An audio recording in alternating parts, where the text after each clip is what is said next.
As promised, let's bring in Chris Wallace, Fox News Sunday, to talk, good to see you, Chris, about the politics of the day. And how about that John McCain, huh? He's done it again. Well, yeah, except he's not the final vote here. He's the second vote.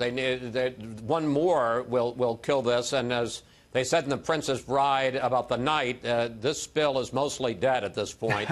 You've got Rand Paul, a firm no, because he says it doesn't repeal Obamacare. You've got McCain now a firm no, because he says basically this is an ugly way to pass a bill without going through hearings, without getting a CBO score, which they're not going to get next week.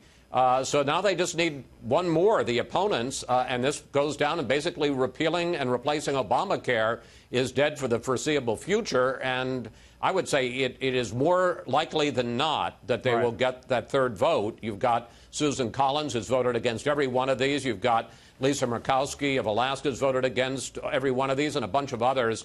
It really is just hanging on by a thread here. What would be the next step, say, as you say, for example, Susan Collins, who's said to be leaning against it, leans all the way. Does Senator McConnell still bring it to the floor just to say that one of those situations you sometimes see in Washington, to have a vote to say that we had one?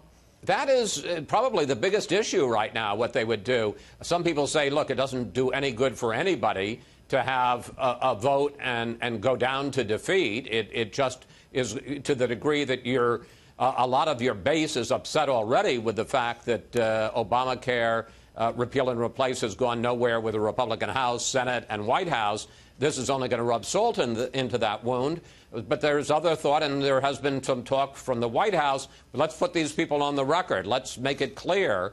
I'm not sure that in the long run that's what Mitch McConnell will want, however, because you got to figure he wants to protect all these members who are up for election in 2018 or subsequent elections. Right. Now, speaking of talk from the White House, the president is at a political rally, as we mentioned a few moments ago, this evening in Alabama. I would have to think that's appointment television, given the politics we've seen this afternoon, on top of, obviously, everything else that's going on in North Korea and what have you. But well, we'll see how he handles it, I guess. That and also, that's a very interesting race, because that's almost a race between the establishment and the base. You've got Luther Strange, who was appointed by the governor, who is very much backed, as all incumbent Republicans are, by Senate Majority Leader Mitch McConnell. He's put money in there. His PAC has, and the president has gone along with that as well. And then you have the insurgent Roy Moore, the former Chief Justice of the state Supreme Court, who was taken out of office because he put the Ten Commandments in the lobby of the Supreme Court,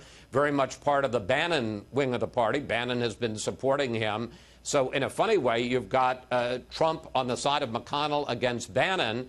You wonder how much his heart is in it, and it'll be interesting to see what the president has to say. He's not very good when his heart isn't in something, and he's kind of having to say what he thinks he should say, but not really what he wants to say. Usually we can tell. You're right about that. Now, let me ask you about Fox News Sunday, because you have, as your guest this Sunday, one of the guy who's probably been known as one of the big gets, as we say, in the business television arena forever, right? Bill Gates, I mean, coming off UN week. I'm sure that's pretty exciting. What are you guys going to talk about? Well, actually, we did the interview on Wednesday. He was in New York for the UN General Assembly because a lot of world leaders were there, a lot of opinion makers. And we talk about the Gates Foundation. Folks may know, but it is the single largest private charitable foundation in the world. Since it was founded in 2000, it has given more than $40 billion to more than 100 countries for public health and development to save literally millions of lives. One of his concerns is the fact that President Trump in his new budget calls for cutting back, not ending, but cutting back a lot of foreign aid on development and public health. Also calls for cuts in the National Institutes of Health.